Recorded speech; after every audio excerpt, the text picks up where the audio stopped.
Bien, hoy vamos a estudiar un tema importante porque es bueno que pongamos bases, como ya estamos haciendo algunas ediciones en video también, sobre lo que es las Sagradas Escrituras, ¿sí?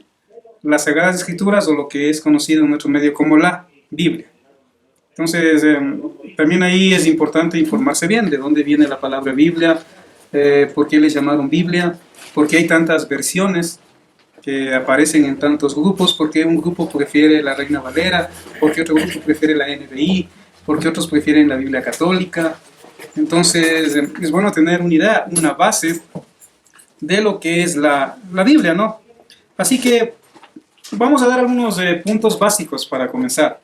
Bien, la Biblia, lo que se conoce como Biblia, en realidad es una palabra en griego que quiere decir biblioteca. Porque en algunas Biblias tiene 39 libros en el Antiguo Testamento o la Tanaj, y tiene 27 libros en el Brit Hadashah o Nuevo Testamento. Entonces, sumados, esos libros forman una biblioteca de 66 libros. Pero, aquí hay que aclarar algo. Oficialmente en el mundo hay 4 Biblias. Oficialmente. Está la Biblia católica, que tiene 73 libros. La Biblia Católica. De hecho, yo tengo aquí una en la mesa, si pueden verla. Es grande. Entonces, la Biblia Católica, que tiene 73 libros. Está la Biblia Protestante o Evangélica, que se conoce, que tiene 66 libros. Está también la Biblia de Etiopía, que tiene 77 libros, les comento. Más que la católica. Más que la católica, 77 libros, y entre esos libros consta el libro de Enoc, como libro inspirado para ellos. Y está la Biblia ortodoxa. No sé cuántos han escuchado hablar de la Iglesia ortodoxa, que se separó de la Iglesia católica. Sí. Y tuvo en lo que hoy es Estambul, o antiguamente Constantinopla, tuvo su fortaleza en esos siglos, y ellos tienen una Biblia que tiene 76 libros. Ya. Esas son las 4 Biblias oficiales, por decirlo así, en el mundo cristiano. Pero en el judaísmo, en cambio, está lo que es la Tanaj, o lo que nosotros conocemos como Antiguo Testamento, pero lo correcto es Tanaj, ¿no? Entonces, la Tanaj de Yamnia, hubo un concilio en Yamnia, para los que no sepan, ¿no? En el año 90 después de Cristo, hubo un concilio donde los judíos eruditos se reunieron, desecharon la versión de la Septuaginta, que es otra versión traducida por judíos también, y salió un canon de 39 libros. En Yamnia, el año 90 después de Cristo. Eso es lo que se conoce como la Tanaj judía. Entonces, poniendo un poquito estas bases para tener una idea, ¿no? Solamente en el medio protestante hay muchísimas versiones. Hay la Dios habla hoy, la Reina Valera, con varias revisiones, la NBI. Hay muchas versiones, ¿no? Entonces, para entrar un poquito a estudiar el texto bíblico, vamos a ir al tiempo, un poco para atrás, ¿no? Se dice que la Biblia en realidad tiene aproximadamente un periodo de 1400 a 1500 años en ser escrita. Más o menos de 1400 a 1500 años en ser escrita. El primer libro en ser escrito es el libro de Job. No el Bereshit o el Génesis, como se puede pensar. En realidad, el primer libro en ser escrito es el libro de Job, sino que sería medio raro, ¿no?, que uno abra la Biblia y aparezca el libro de Job antes que el Génesis, que habla de los comienzos, de la creación. Todo eso. Es como contemporáneo a la época de Abraham, según lo que sé, ¿no es cierto? Sí, incluso algunos eruditos hebreos dicen que Moisés escribió ese libro. Según ellos, dicen que él conoció personalmente, cuando estuvo huido de Faraón, que él conoció personalmente a Job, según esta teoría. Y él fue el primero en escribir el libro de Job, Moisés. Y que se conocieron cuando él estuvo los 40 años en el desierto pastoreando ovejas con su suegro Jetro, ¿no? Entonces, la Biblia aproximadamente fue escrita en un periodo de 1400 a 1500 años. Del 1400 más o menos antes de Cristo hasta el año 98 después de Cristo. El primer libro en ser escrito de la Biblia, el libro de Job. El último libro en ser escrito es el Apocalipsis, más o menos por el año 96-98 después de Cristo, por el apóstol Juan. Recuerden que el Salvador tuvo 12 apóstoles oficiales, digamos, ¿no?, aunque tuvo muchos discípulos. Todos los apóstoles murieron mártires, de lo que se sabe, a excepción de Juan. el apóstol Juan. Él murió de anciano, de viejo, por decirlo así, lleno de días. Entonces, la Biblia se escribe en un periodo de 1400 a 1500 años. Ahora, la Biblia tiene 40 autores, aproximadamente, ¿no? En teología se conoce como agiógrafos a estos autores, que en griego quiere decir escritores santos. Hagios en griego es santos, ¿no? Entonces, aproximadamente 40 autores escribieron lo que hoy se conoce como la Biblia. Por ejemplo, hubieron escritores varios, es muy interesante. Por ejemplo, hubo gente como Amos, que fue un profeta, ¿no? Pero él era un agricultor. Hubo alguien como Moisés, que según la base más fuerte, escribió lo que es el Pentateuco o la Torá. Aunque hay una teoría por ahí que niega que la autoría sea de Moisés, ¿no? Pero en realidad la evidencia demuestra que fue Moisés. Bueno, hay una parte que quizás no sea de Moisés porque describe su propia muerte, entonces no pudiera ser. Sí, de hecho, la última parte, lo último en no escribir, obviamente él sería eso porque, según algunos, lo escribió Josué incluso. Sí, pero digamos solamente esa parte porque obviamente él no puede escribir, ¿no? Pero de ahí todo el contenido de la Torá, tanto el Bereshit, Shemot, Vaikra, ¿cuál es el otro? De Barín, Bad Midbar, gracias, y de Barín. Originalmente los 5 libros de la Torá, que significa instrucción, ¿no? Entonces los escribió en realidad Moshe o Moisés. Porque hay la fuente yavista, sacerdotal, la fuente logista que niega esa realidad. Pero es una teoría en realidad, en mi opinión, muy, muy nueva, que no tiene mucho sustento, ¿no? Entonces 40 geógrafos escribieron lo que es la Biblia. Gente, por ejemplo, como Isaías, que se sabe que fue un hombre de alta cuna, por decirlo así.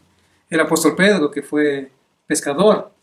El apóstol Pablo, que fue un gran rabino, o sea, que él fue ciudadano romano de la tribu de Benjamín. Él dice que fue incluso discípulo de Gamaliel. Él fue un personaje que conocía la filosofía griega. Se dio el lujo de pararse en el Partenón, donde los grandes filósofos griegos instruían y habló del Mesías, del Salvador. Entonces, 40 personas en este periodo escribieron lo que se conoce como la Biblia, el canon, sí. ¿El Evangelio de Magdalena? Bueno, ese es un evangelio que se considera como apócrifo.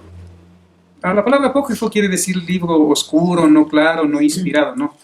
Pero de lo que se sabe, por ejemplo, hay 30 evangelios que se conocen como evangelios gnósticos, que no fueron aceptados en los primeros siglos del cristianismo.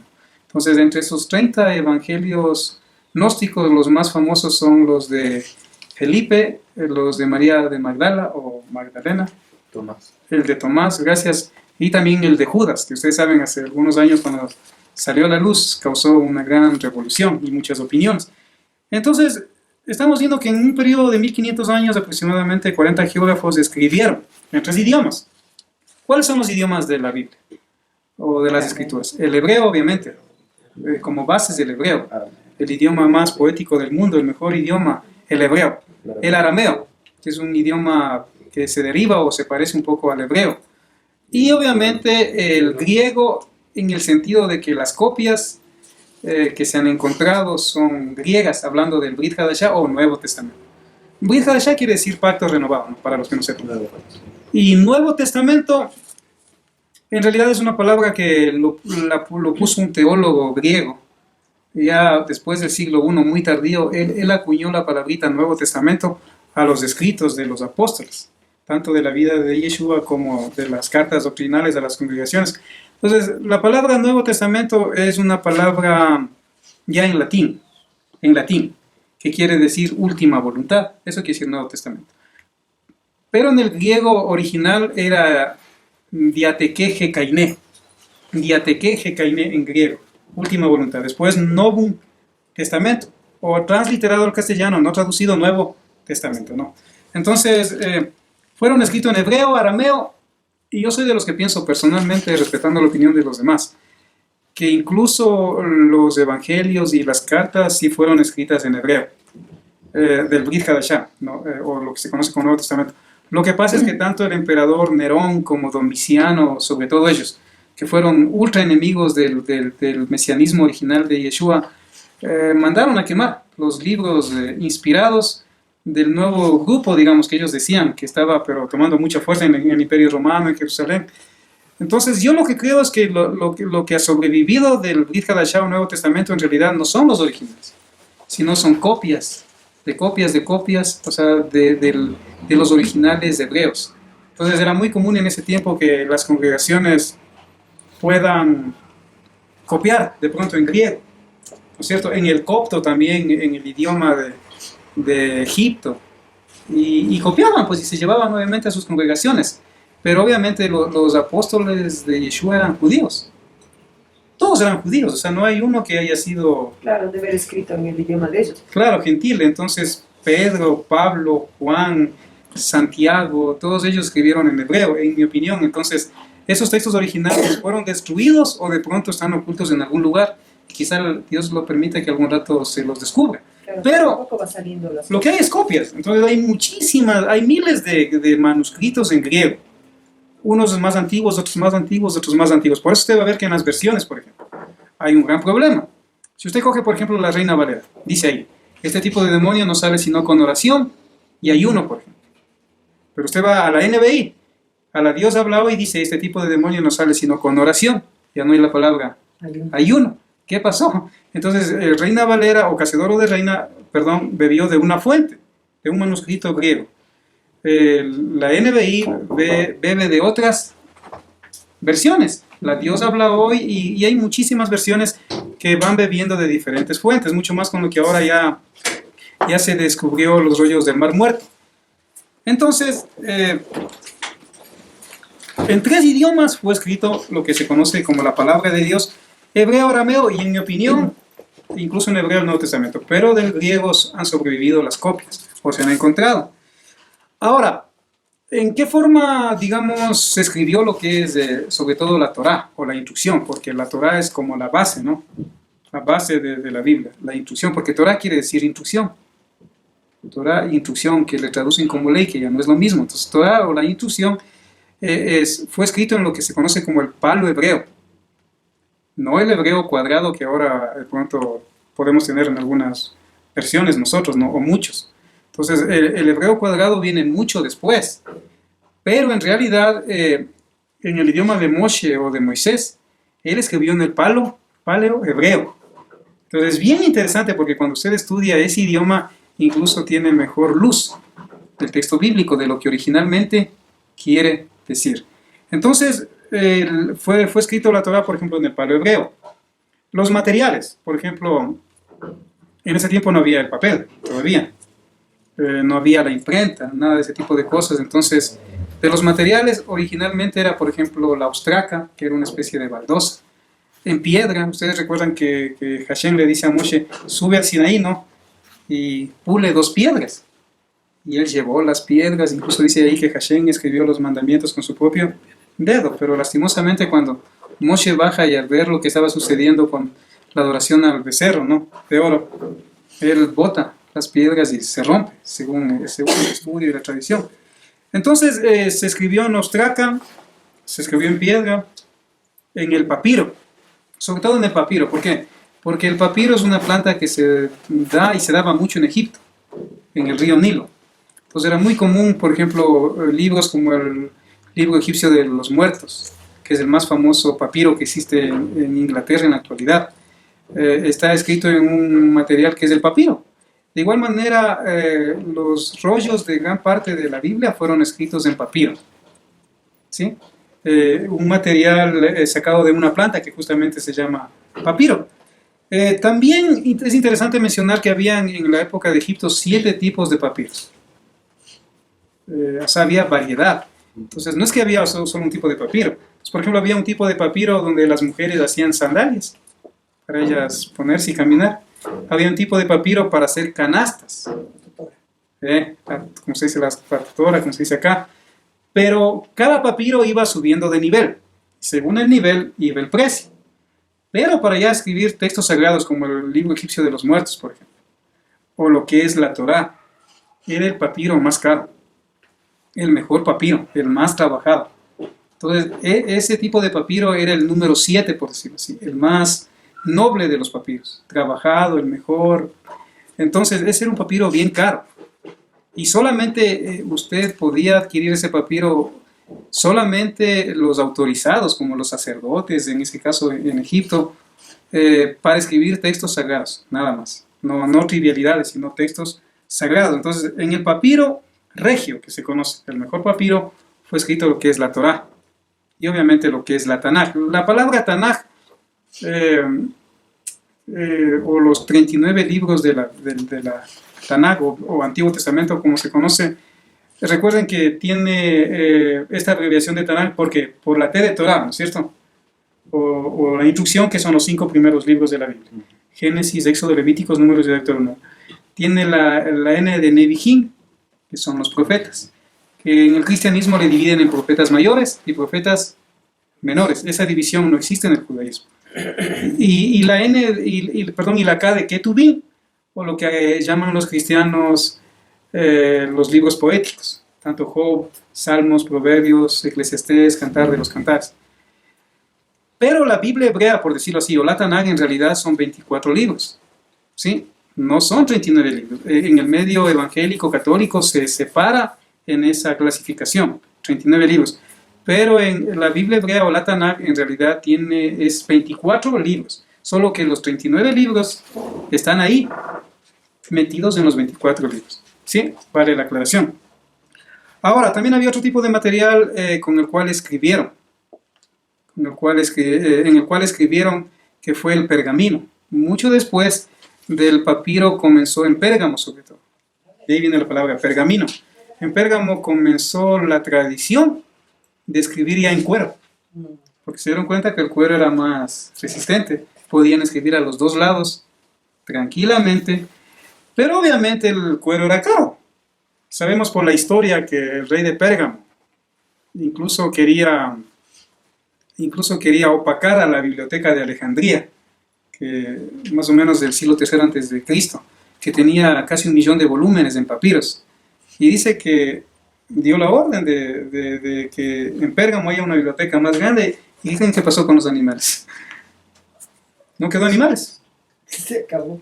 Porque escribían en cuero. Entonces la historia de Pérgamo cuenta, o sea, en realidad que hubo una época donde casi no había animales. Porque el rey, en su afán de opacar a la biblioteca de Alejandría, que tenía casi 1 millón de volúmenes de papiros, o libros en papiros, él dio la orden de matar a los animales y llenar con textos, copiar de otros libros de papiro. Entonces también hay textos de la Biblia que se escribieron, copias y todo lo demás, en lo que es pergaminos. Entonces, en estos materiales fue escrita la palabra de Dios, ¿sí? En papiro, en pergamino, en el caso de Moshe, en piedra. Las copias igual, antes de que exista el libro. También un dato interesante es que la Biblia originalmente, o las Sagradas Escrituras, que es lo correcto decir, porque ni siquiera la palabra Biblia está en la Biblia, aunque suene gracioso, ¿no? La palabra Biblia no está en la Biblia. En realidad la palabra Biblia fue puesta, según los datos históricos, por San Jerónimo.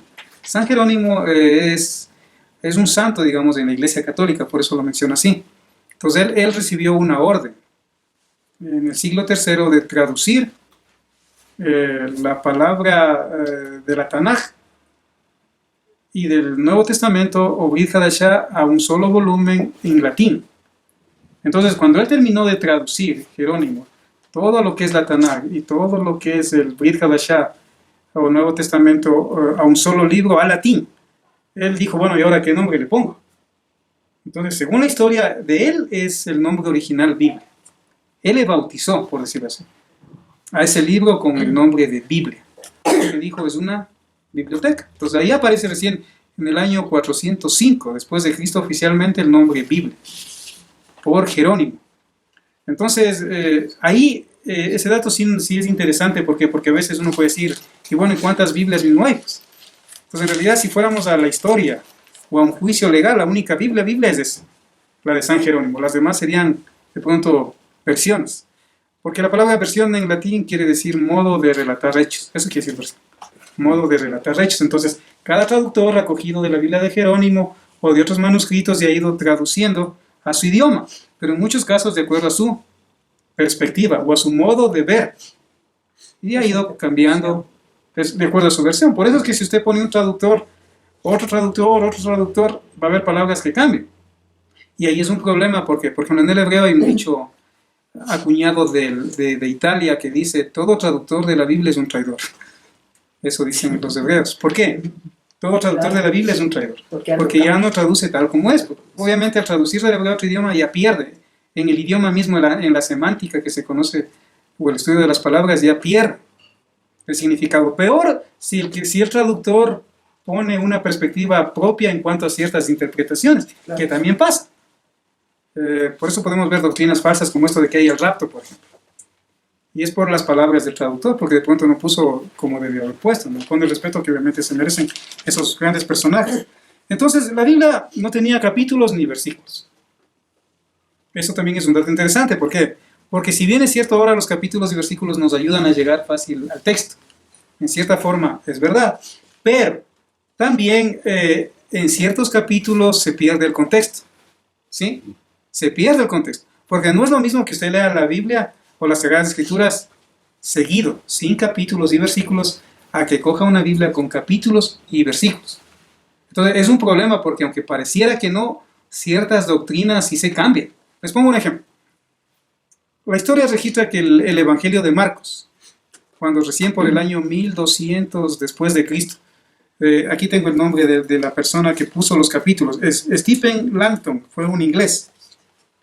Él, por primera vez, más o menos por el año 1200 después de Cristo, estando en Francia como profesor, se le ocurrió poner capítulos a la Biblia. Él, un inglés, en Francia. Pero, cuando estaban llegando ya los evangelios a los evangelios, el de Marcos, que es el evangelio más corto de los 4 evangelios, a Marcos se le conoce como el evangelio práctico, porque es bien práctico como él escribe. Entonces, solo en Marcos, aunque usted no lo crea, se dividió en 50 capítulos. Después reaccionaron y dividieron a Marcos en 16 capítulos, que es como originalmente está en las versiones del día de hoy. Entonces, por poner un pequeño ejemplo. Entonces, imagínense, ellos 50 capítulos, después alguien puso 16 capítulos. Igual los versículos, tampoco los versículos bíblicos son originales de las Sagradas Escrituras. Los signos de puntuación, como punto y coma, 2 puntos, punto seguido, punto aparte, tampoco son parte de los originales. Por eso es que sí da una lectura bien diferente cuando usted le quita los signos de puntuación. Si no, haga usted una práctica en su casa. Pongamos un ejemplo. Por ejemplo, muchos dicen que cuando una persona muere, ese mismo rato va al cielo o va al infierno, ¿sí o no? Así creen. Y como no hay muerto malo, cuando alguien muere, ¿qué dice el predicador? Sea un pastor, un sacerdote o algún invitado. No, dice, ya está en el cielo, dice, ¿no es cierto? ¿Y cuál es el texto base que toman ellos? Es cuando Yeshua le dice, el buen ladrón, que tampoco hay buen ladrón, porque el ladrón es ladrón, pero el ladrón de la derecha, como dicen muchos. Ladrón creyente. El ladrón creyente, ya como dicen muchos, dice que le dijo, Señor, acuérdate de mí cuando estés en tu reino. Entonces, si usted va a las versiones, con los signos de puntuación, dice Yeshua, hoy estarás conmigo en el paraíso. Pero, al que no conoce bien la palabra, le da la idea que ese mismo rato o ese mismo día, el ladrón fue al paraíso con Yeshua, o al cielo, dicen muchos, porque hay que entender también que paraíso y cielo no es lo mismo. Pero, toman eso y dicen, no, ahí está, o sea, el momento que una persona muere, va al paraíso o va al cielo. Pero no se dan cuenta que al quitar los signos de puntuación y dejarle tal como es, ahí lo que Yeshua está diciéndoles, en verdad te digo, hoy estarás conmigo en el paraíso. Y ahí se fregó la doctrina de que piensan que el rato que la persona muere va al cielo o al infierno. Entonces lo que ahí Yeshua dice es, hoy te digo, estarás conmigo en el paraíso. Entonces, ese es el problema también con los signos de puntuación, aunque pareciera que no.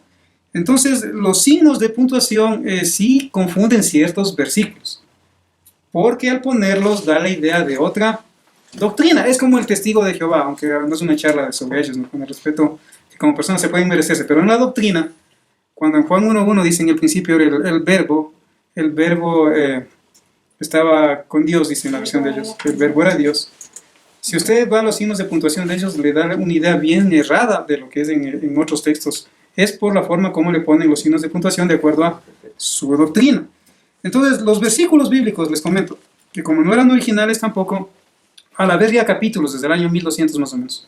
Se le ocurrió al humanista francés Robert Stein, si no soy mal en el apellido, en el siglo XVI, dividir por primera vez la Biblia, y ya estaba en capítulos, ponerle versículos. Y claro, parecía una idea genial, pues, ¿no es cierto? A alguien se le ocurrió poner en versículos, era guau, era lo máximo, ¿no? Y en el año de 1553 aparece la primera Biblia con versículos, divididos con versículos, en 1553.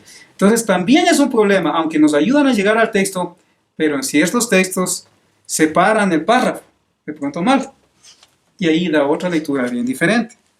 Entonces, estos datos son interesantes conocerlos, porque hay muchos más que vamos a seguir estudiando. ¿Por qué? Porque nos dan una pauta que siempre, como decía un teólogo muy antiguo, si quieres estudiar la Biblia, decía él, no te recomiendo el griego, estudia el hebreo. Porque en el hebreo vas a comprender con mejor claridad, porque aparte de que es el idioma más poético del mundo, es el idioma original.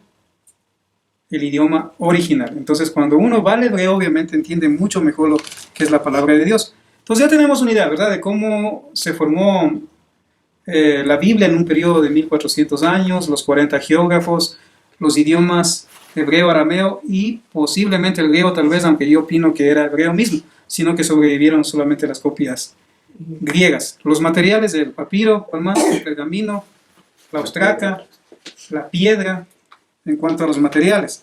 Ahora, los judíos siempre han sido bien celosos del texto bíblico. ¿Por qué? Porque ellos desarrollaron una gran labor. Imagínense que los copistas de lo que es la Tanaj o la Torá también, de toda la Biblia hebrea, aún contaban las letras. Claro, si se equivocaban una letra tenían que repetir todo. Todo el papiro. Exacto. Todo el papiro. Imagínense en el trabajo.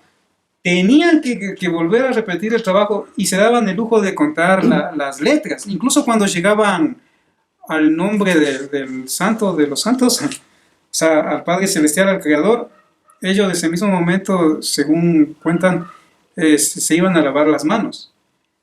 Cogían nueva tinta y cogían, por decirlo así, un nuevo bolígrafo, aunque eran plumas. ¿Sí? Sí, para escribir. Entonces, se iban a lavar las manos, o sea, estaban copiando. Llegaban al nombre del Creador, se iban a lavar las manos, cogían nueva tinta y una nueva pluma, 0 kilómetros.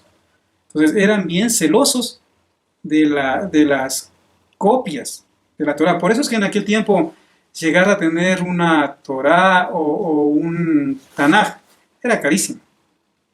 Se dice que más o menos solamente en copiar la Torá, un escriba erudito, demoraba 6 meses. En las épocas antes de Yeshua. Y era caro, obviamente. Por ejemplo, cuando hablamos del libro egipcio de los muertos, según el mismo libro, cuando un egipcio iba a ser enterrado, quería irse con ese, según la creencia de ellos, con ese rollo, ¿no?, para ir diciendo los conjuros cuando llegue al más allá, con los dioses paganos de ellos.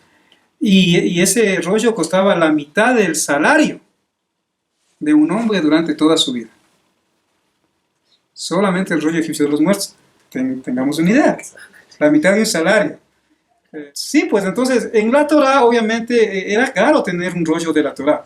Por eso la palabra Pentateuco, ¿no?, se maneja mucho en el cristianismo y en el catolicismo, en el protestantismo.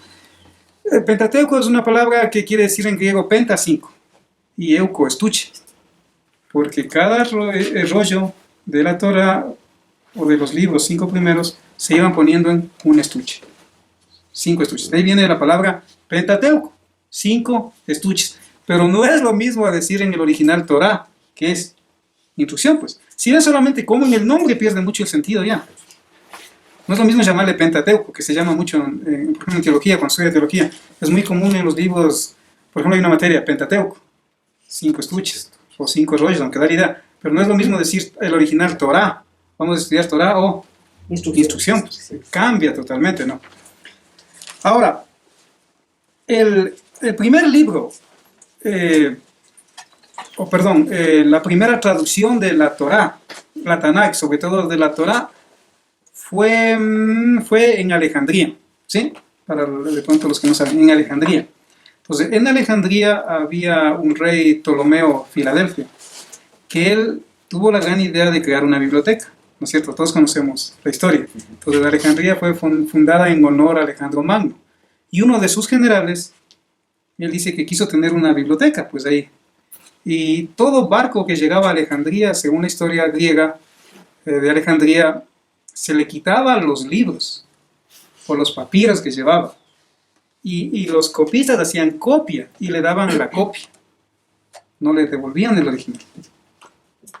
Entonces dice que llegaron a tener casi 1.000.000 de volúmenes. Pero él había escuchado, este rey Ptolomeo Filadelfo había escuchado que faltaba la Tanaj o la Torá, el famoso libro judío. Entonces dice que él dio una orden al sumo sacerdote del templo de Jerusalén para que le envíe eruditos, para que traduzcan ese gran libro que faltaba de ellos en su biblioteca.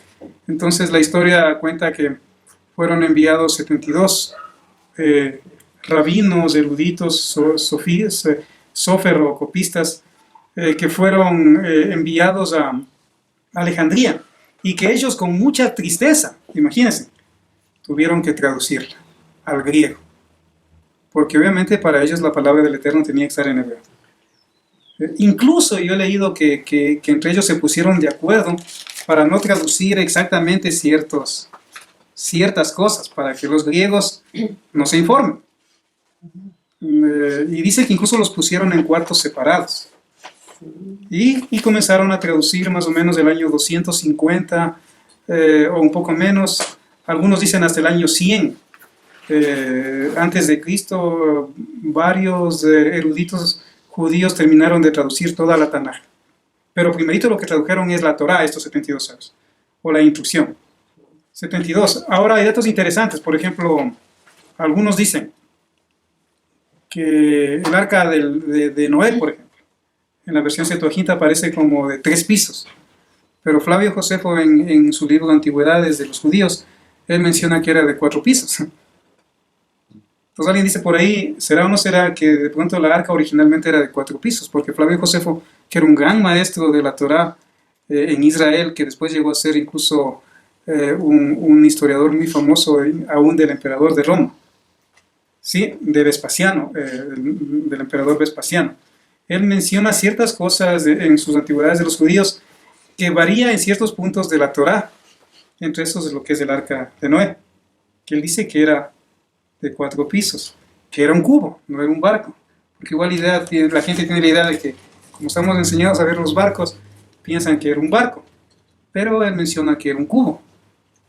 Entonces puede haber datitos de pronto que si fueron cambiados o quizás no lo sabemos, pero es interesante mencionarlo. Entonces, en griego aparece la primera traducción del hebreo de una Tanaj, de la Torá sobre todo, para la biblioteca de Alejandría.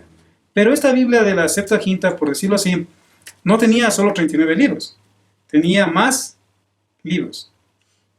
Tenía más libros. Más incluso que lo que tiene la Biblia católica, que son 40, si no estoy mal, son 46 libros, lo que tiene en el Antiguo Testamento. Tenía más incluso. Entonces, por eso es que yo les decía rato que los judíos de Yamnia, en el año 90 después de Cristo, no estuvieron de acuerdo con esa traducción griega de la Septuaginta y se volvieron a reunir algunos años después y sacaron la lista que ellos consideraron oficial, que son lo que tienen las Biblias protestantes, los 39 libros. Entonces, para los judíos de Yamnia, los 39 libros son los que valen. Pero para los judíos que estuvieron traduciendo en Alejandría, en la versión de la Septuaginta, sí hay más de 45 libros. Pues también hay una polémica ahí. ¿Por qué? Porque los judíos de Yamnia decían que esos judíos que de pronto tradujeron ya eran judíos helénicos. O sea, el término heleno quiere decir helenizado. O helenizado, porque los griegos llamaban a su tierra Helade en la antigüedad. Entonces, cuando usted se encuentra con la palabra heleno, ya sabe por qué. Es una palabra griega, ¿no? Por Helade, una de sus regiones. Entonces, así es como queda la Biblia con 39 libros, por el concilio de Yamnia, el año 90 después de Cristo. Ahora, cuando vienen los masoretas, que quiere decir transmisores, según algunos, ellos crean lo que es las vocales. También es importante mencionarlo. El hebreo original se sabe que no se escribía con vocales, sino que eran consonantes. El alefato hebreo son consonantes. Incluso muchos rabinos dicen que ni siquiera se sabe cómo se pronunciaba el nombre del Eterno, dicen algunos. Otros dicen que así se sabe, pero el punto es que no tenían ni vocales las consonantes, sino que algunas consonantes se hacían de vocales. Cuando vienen los masoretas o los masoras, más o menos el siglo II, siglo III después de Cristo, ellos crean lo que es las vocales, unos puntitos en las partes de abajo de las letras hebreas en el hebreo cuadrado, no en el palestino. Y ahí nacen lo que es las vocales, ¿sí? En el texto hebreo actual, por decirlo así. Se sabe que las letras, este dato lo noté porque me parece interesante, ¿no? Eran 815.140 letras. Uy, 8.000. 815.140 letras. Imaginemos, solo de la Tanaj. Imagínense el celo que tenía el copista judío de copiar las letras. Era su oficio. Y mucho más para el creador, porque no es lo mismo que usted trabaje para alguien que es dueño de la imprenta que para el creador y la palabra del Eterno. No se tocaba con los dedos la palabra del Eterno, ustedes saben eso. Incluso usted va a ver que en las sinagogas, en el Shabbat, ellos tienen una manito de oro, de plata, ¿no es cierto? Un puntero, sí. Un puntero, gracias, y van señalando y van leyendo el texto. Sí, tenía que ser tinta negra, eso es otro dato interesante que a mí me llamó mucho la atención. ¿Por qué? Porque usted hoy va a encontrar muchas Biblias a colores. Las letras de Yeshua en rojo, va a encontrar la Biblia para niños, la Biblia para la mujer, la Biblia para la soltera, o sea, es increíble, pero hay de todo. La Biblia para el músico, hay la Biblia pentecostal, hay la Biblia bautista, hay la Biblia calvinista, entonces con los pies de páginas favoreciendo cada quien a su doctrina. Pero el punto es que en el judaísmo y en lo original siempre tenía que ser escrita en tinta negra y sin comentarios. Sin comentarios. O lo que nosotros conocemos acá en Occidente como pie de página. Entonces era escrito sobre, hay un dicho de hecho antiguo que dice que tenía que ser escrito con fuego negro sobre fuego blanco. Fuego negro sobre fuego blanco, que es el papel, por eso, o el papiro. Entonces, 815.140 letras y con tinta negra. Por ejemplo, se han encontrado Biblias, hay una Biblia bien famosa, ¿no? Que no es una Biblia correcta, por decirlo así, pero se llama la Biblia del Diablo, no sé cuántos han escuchado. Es una Biblia que en la época medieval, un monje, cuando estuvo preso, un sacerdote católico erudito, estuvo preso en la misma orden de él por disciplina, porque hizo algo bien indebido de acuerdo a los 7 pecados capitales, como tiene el catolicismo. Lo pusieron en prisión dentro del mismo monasterio. Y él dice que mientras estuvo preso, según la historia, él creó la Biblia del Diablo, que es una Biblia que mide un poco más de 1 metro de largo. El ancho no recuerdo.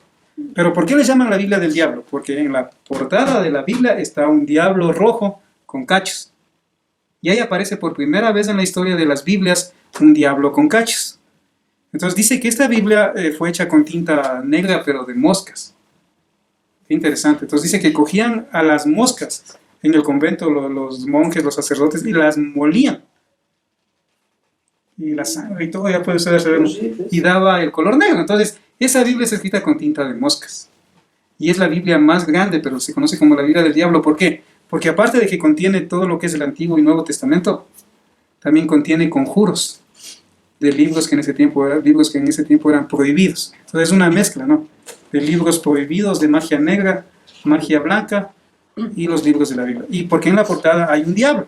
Por ejemplo, aquí en esta Biblia católica, la portada está un gringo, aunque Yeshua no era gringo, ¿no? Pero es la portada basada en las películas, ¿no? Pero imagínense una Biblia en ese tiempo, más de oscurantismo todavía, que aparezca una Biblia con la figura del diablo en la portada. Obviamente fue rechazado por el mismo Papa y todos los curas.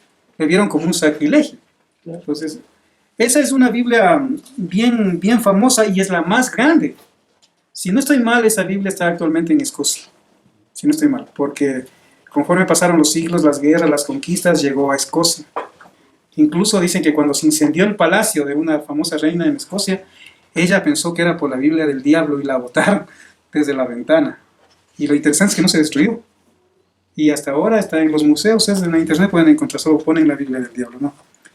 Entonces, estas Biblias tenían que ser obviamente escritas en tinta negra. Entonces, por eso es que un judío en la actualidad no le va a copiar con tinta roja, o imprenta con tinta verde, o subrayado. No.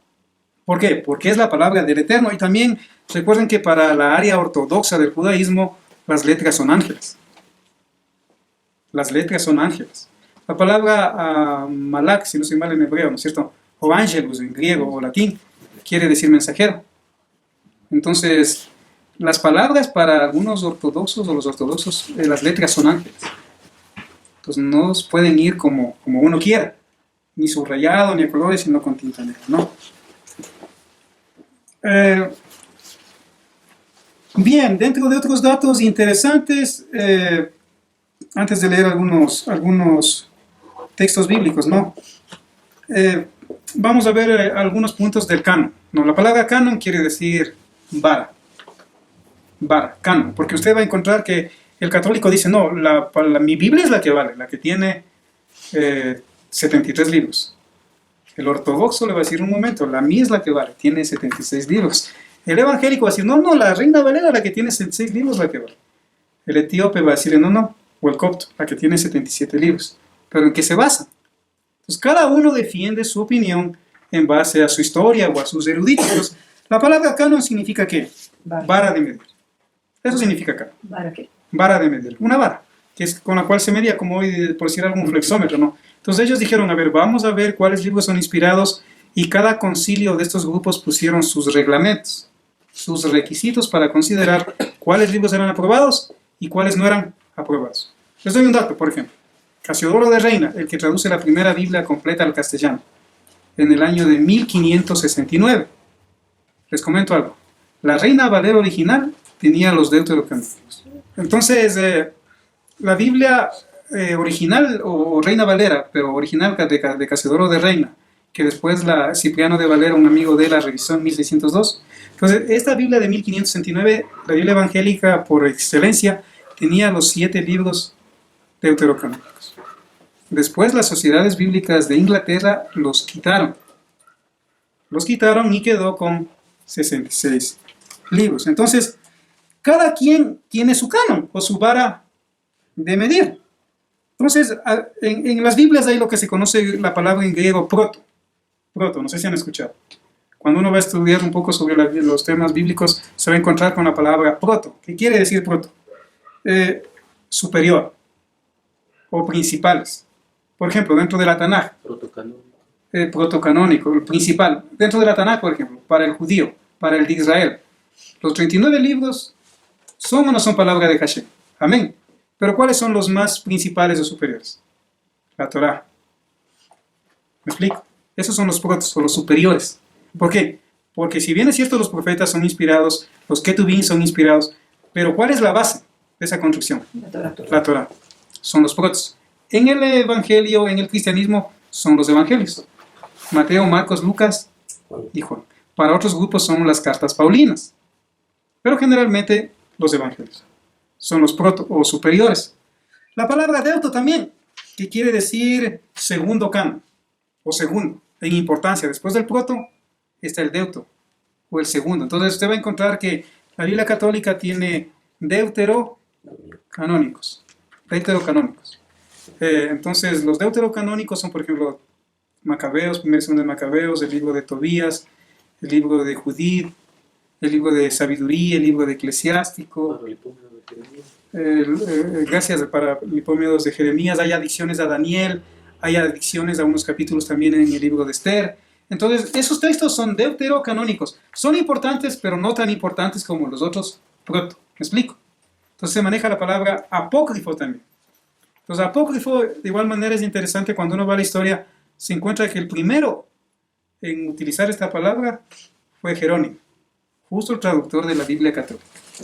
Jerónimo dijo, estos evangelios son apócrifos. Estos textos del Antiguo Testamento, como el libro de Isaías, por ejemplo, y otros libros que existe, el libro de Jaser, y otros libros que incluso son mencionados en el libro de Josué, él los consideró apócrifos, es decir, libros oscuros, no claros, no inspirados. ¿Isaías? Sí, también hay un libro de Isaías. Pero no todo Isaías, sino solo... No Isaías, sino otro libro, según la tradición, escrito o que habla sobre Isaías, ¿no? Donde se menciona que él incluso murió aserrado y todo lo demás, por ser profeta de Hashem. Entonces, se maneja mucho en teología esos términos, canon, proto, deuto y apócrifos, que es bueno también saberlo. Entonces, estas Biblias, digamos, cada quien defiende su teoría, cada quien defiende su hipótesis en base a qué es la Biblia original. Muchas veces en base a los concilios. Por ejemplo, hubo el concilio de Nicea del año 325 después de Cristo, que usted debe saber, llamado por el mismo Constantino, emperador de Roma, ¿cierto? Y ahí comenzó a decidirse cuáles eran los libros. 325. Sí, en el 325 después de Cristo, en el concilio de Nicea. Pero hubieron otros concilios. Y sobre todo en el concilio de Trento del año 1000, si no estoy mal, 1546, después de la Reforma Protestante. Ahí la Biblia, la Iglesia Católica dijo, estos son los textos sagrados y que son inspirados, en el concilio de Trento. Y quedó la Biblia Católica como con los 73 libros en base al concilio de Trento, de 1546 o 1547, no recuerdo bien la fecha. Entonces, el texto bíblico, si bien es cierto, contiene palabra de Dios, al ser traducido a las versiones ha perdido también cierto significado de la palabra de Dios. A través de los siglos han habido varios traductores de la Biblia. Por ejemplo, Casiodoro de Reina fue el primero en traducir al castellano, ¿no? Pero él dice en el prólogo al querido lector, él dice que él había escuchado de la versión aramea. Porque hay la versión aramea la Lanza, hay la versión aramea la Peshita, que es la que tiene ahorita la Jackie. Pero él dice ahí que si él hubiera tenido en sus manos la versión, perdón, los escritos arameos de la Biblia, directamente hubiera traducido toda la Biblia de la versión Peshita o la versión aramea. Pero él no la tenía. Entonces, como en el tiempo de él era prohibido la traducción de la Biblia a otro idioma, que no sea el latín, la Inquisición lo perseguía a él para matarle, él tradujo de 4 o 5 manuscritos. Y él es el primero en el medio protestante en poner el nombre Jehová, que obviamente en el judaísmo, en el mesianismo no se acepta, por no ser el nombre original. Pero él justamente toma un escrito de Pedro Galatino, que fue un papa, que él comentó que el nombre de Dios según él era Jehová, y lo tradujo y quedó como Jehová, y ahora usted va a ver que se menciona como que Jehová fuera el nombre de Dios. Sin embargo, aunque Casiodoro de Reina hizo un gran trabajo al traducir la palabra de Dios al español, también por no tener manuscritos originales, él tradujo de copias, y también en gran parte de la Biblia de Jerónimo Católica, la Reina Valera quedó así. Y usted sabe que la Reina Valera, desde el año de 1569, que fue la primera, que era un gran trabajo, después fue revisada en el año de 1602 por Cipriano de Valera, un amigo de Casiodoro de Reina. Hasta ahora, si es que no estoy mal, hay como 15 o 20 revisiones ya, eso es tremendo. Imagínense en una Biblia de 15 a 20 revisiones. Es tremendo, o sea, ¿cuántas cosas no cambiarían? Porque ahora encontramos muchas Biblias, incluso de acuerdo a la doctrina de la congregación, hay Biblias que incluso la hacen para niños, como Serato para jóvenes, para el hogar, para la mujer y todo eso. Algo que en el judaísmo obviamente no va. Ahora quiero que leamos algunos textos de la Biblia, ya que estamos hablando de la Biblia. Vamos a Isaías 48, por favor. La hierba se seca, la flor se desvanece, pero la palabra de nuestro Dios permanecerá para siempre. Es un hermoso pasaje, ¿por qué? Porque dice, la hierba se seca, ¿cierto? Aún las flores que son tan hermosas, ¿verdad? Que a uno le sorprende la belleza de una flor. Anoche te leí. Sí, y aún a las mujeres, no sé por qué, pero les encantan las flores. Sin embargo, Dios dice que aún las flores se marchitan. ¿Y qué dice? Se seca la hierba, se marchita la flor, pero la palabra de Hashem permanece Para siempre. para siempre. Por eso es que la palabra de Dios tiene vida. O sea, la persona que se nutre de la palabra de Dios tiene vida. Recuerden que Yeshua, ¿qué dijo en la tentación? En una de las tentaciones. No solo de pan vivirá el hombre, sino de toda palabra que sale de la boca de Dios, dicen las versiones. Entonces, todo puede pasar, pero la palabra de Dios permanece para siempre. Es interesante cuando uno estudia la época de la Inquisición católica. Entonces, la Inquisición o investigación, que eso quiere decir en latín, se perseguía a los traductores de la Biblia, pues, a otros idiomas. Pero más eran los judíos. Más obviamente a los judíos, porque la Inquisición cuando nace originalmente nace en realidad para perseguir a los judíos. Pero de ahí cuando se da la reforma de Lutero, también comienzan contra ellos, ¿no? Y es interesante como por ejemplo William Tangley, que fue un traductor de la Biblia al inglés, del Nuevo Testamento. Él muere quemado en la hoguera por el año de 1536, por la Inquisición católica. Y así varios traductores murieron en la hoguera por traducir a sus idiomas la palabra de Dios. Con Lutero no pudieron, porque Alemania y muchos príncipes le apoyaban, ¿no? Y él tradujo la Biblia al alemán. Entonces, la palabra de Dios permanece, porque había un filósofo, si no estoy mal, francés, que era ateo. No sé si alguien, o tú, el nombre de este famoso ateo, Voltaire. Voltaire. Él incluso llegó a decir que cuando él muera ya no iba a haber una Biblia sobre la faz de la tierra. Porque él era ateo y era muy famoso y tenía mucho poder, mucho dinero en Francia. Y tenía una gran influencia en Europa. Y él decía que para la vida de él no va a haber, cuando él muera no va a haber una Biblia. Pero la historia relata que incluso las sociedades bíblicas, cuando él murió, compró la casa de él y la hizo fábrica de Biblias. O sea, irónico, pero eso pasó. Entonces, la palabra de Dios, como dice el texto, o sea, la han tratado de quemar, la han tratado de destruir los enemigos de Israel, los enemigos aún del cristianismo, como los emperadores romanos. La misma Iglesia Católica, aunque suene extraño, que predicaba del cristianismo, mataba a cristianos y quemaba las Biblias. Entonces, la palabra ha permanecido. Yo tuve el privilegio en el año 2010, en un evento que hicimos de la Casa Abierta de la Biblia en HCJB, donde fueron muchas personas, se expuso de muchas Biblias, muchas versiones. Y entre ellas tuve el privilegio de tocar, abrir, leerla, palparla, a una de las 20 Biblias, si no estoy mal, que sobreviven a la quema de la Inquisición de lo que era la original Biblia del oso, porque en la portada había un oso, lo que se conoce como Reina Valera. Pues tuve el privilegio de tocar una de esas, que la vendieron hace algunos años, no esa Biblia, vendieron en Europa una de esas Biblias, para que usted tenga una idea, en $20 millones. Y esa Biblia que yo la palpé, que me permitieron los dueños de tocarla en ese evento, que incluso hay un video, incluso tenía partes algo quemadas, porque había sido sacada de la misma hoguera, había sido rescatada. Entonces ahí se cumple el texto, o sea, la palabra de Dios permanece para siempre, ¿sí? Vamos a otro texto, ¿no? Un texto muy, muy hermoso que a mí me encanta, el Salmo 119, 105. Recuerden que el Salmo 119, 105 es el capítulo, se conoce como más largo de la Biblia, ¿no es cierto?, de las Sagradas Escrituras. Y no importa el versículo del Salmo 119 que usted busque, todos le hablan de los mandamientos de Hashem, toditos. ¿Sí? Vamos a leer el que haya encontrado, Salmo 119, 105. Sí, está. Tu palabra es una lámpara para mis pies y una luz en mis sendas. La palabra o tu palabra es una lámpara, miren, qué interesante, tu palabra es una lámpara a mis pies y una luz para mi senda o camino, ¿cierto? Entonces, el que lee la palabra de Dios obviamente va a tener luz. Y mientras más una persona lea la palabra de Dios, más va a conocer la voluntad de Dios para su vida. Como dijo un teólogo, o sea, cuando oramos, hablamos con Dios. Pero cuando leemos las Escrituras, Dios nos habla a nosotros. Entonces, mientras más lea usted la palabra de Dios, más va a tener luz en su camino. Porque ¿cuál es la lámpara? La palabra. Ese es el aceite, por decirlo así.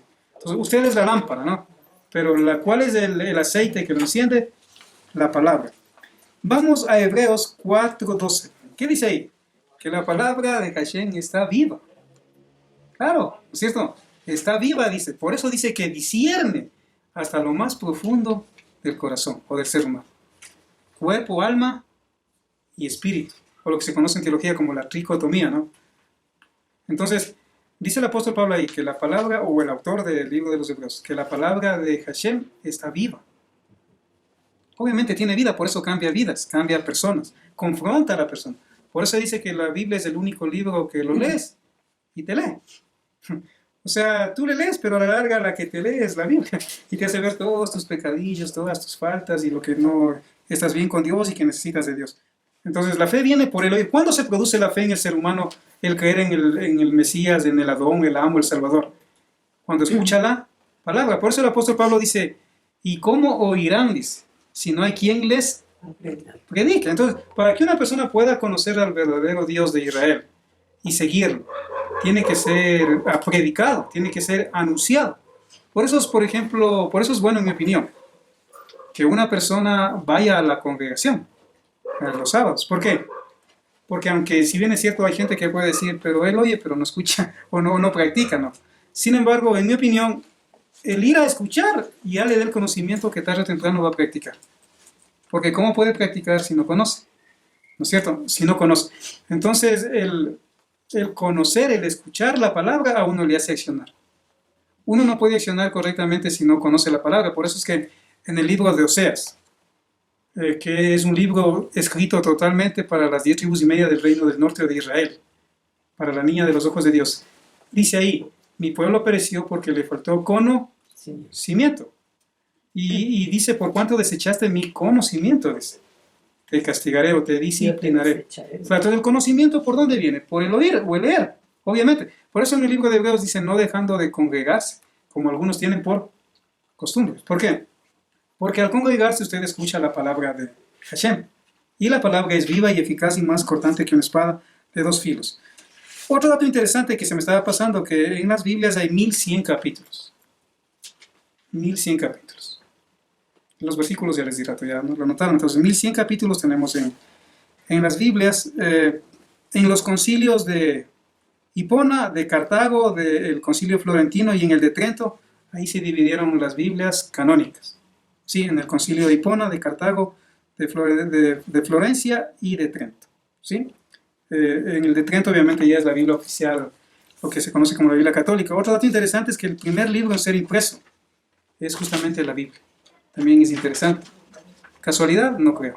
Cuando Gutenberg descubre, un alemán, descubre la imprenta, ¿no? Él lo hace, él imprime por primera vez la Biblia en alemán. Y son Biblias súper interesantes. De igual manera yo he podido observar esta Biblia. Entonces son Biblias súper interesantes. Incluso hay la Biblia políglota. No sé si han escuchado. La Complutense. Porque está en varios idiomas, no son Biblias antiguas, ¿no? Entonces esta Biblia, por ejemplo, de Gutenberg, que fue impresa el año de 1454, tiene 1282 páginas.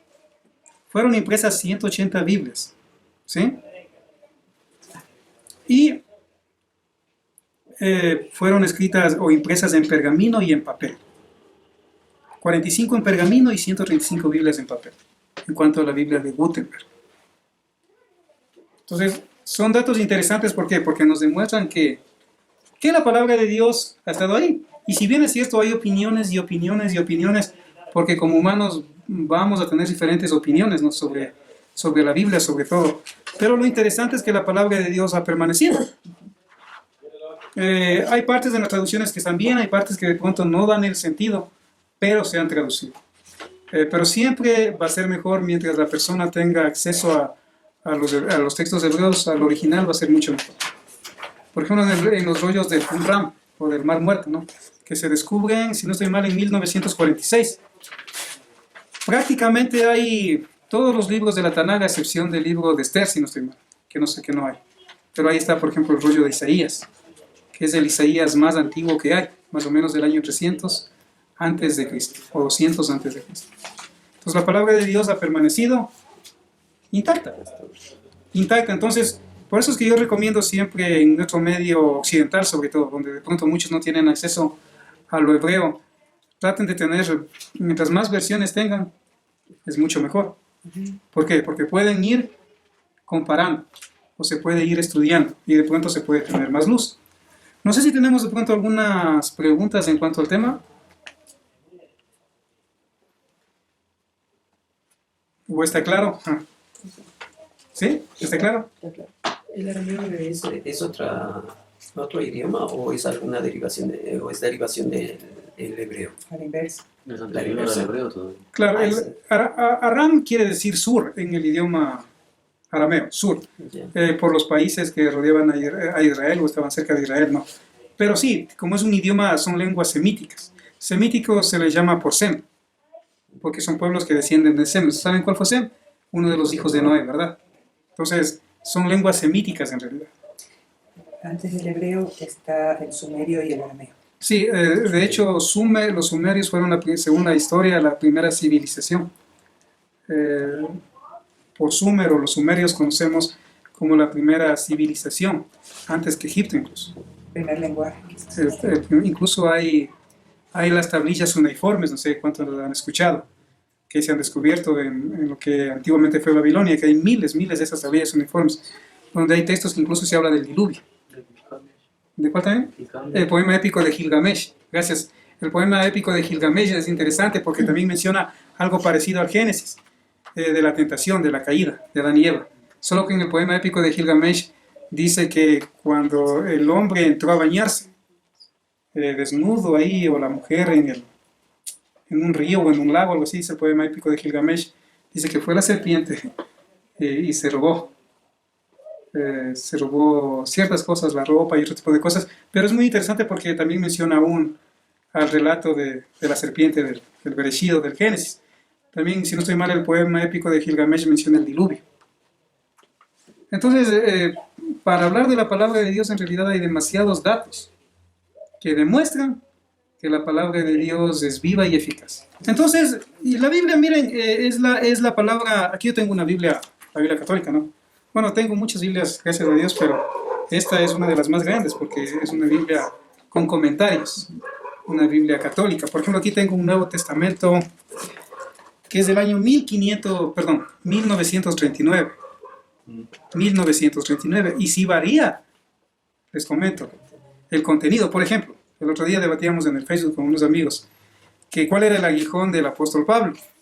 Entonces, la mayoría dicen que era en la vista, que él no quedó tan bien después de lo que tuvo esa caída, esa ceguera. ¿Qué me sigues? ¿Y por qué me sigues? Y él le dice, dura cosa que es dar cosas contra el aguijón y seguirme. Él le llama a predicar y le dice que vaya a Damasco a tal casa, que va a orar el que está ahí por él y va a recuperar la vista. Entonces muchos opinan que él no recuperó bien la vista y quedó medio ciego, lo cual yo no creo. ¿Por qué? Porque siempre el Señor hace los milagros bien. Sería imperfecto, ya. Pero, aquí viene el punto. Entonces, en las versiones dice, en la mayoría de las versiones dice, tengo un aguijón en la carne, el cual he pedido que el Señor me lo quite. Dice. He orado 3 veces. Dice. Y tengo un mensajero de Satanás enviado que me abofetee. Dice. Entonces el lector que tiene esa versión se imagina a un demonio o un ángel caído abofeteándole a Pablo, ¿no es cierto? O el aguijón en la carne se menciona de pronto la vista o una enfermedad, pero cuando usted lee esta versión es interesante. Y otras, aquí dice que él tiene una debilidad en la carne o aguijón, ya no es lo mismo. Dice, tengo una debilidad en la carne o aguijón, que me ha sido dada esa debilidad como un mensajero, para que yo reconozca mi debilidad. ¿Qué tal? Ya cambian, ¿cierto? Y es una versión de De la 1939. Vulgata Latina, ¿no? Sabes que me parece que es de Torres Amada, pero se usa en el catolicismo, es de 1939.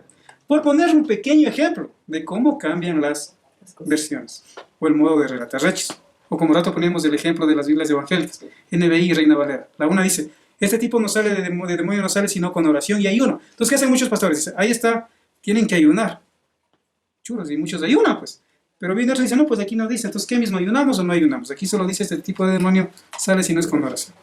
Entonces, el punto, ya para terminar el estudio, es que la Biblia es la palabra de Dios. Eso está sin discusión. Cambia vidas, es viva, es eficaz.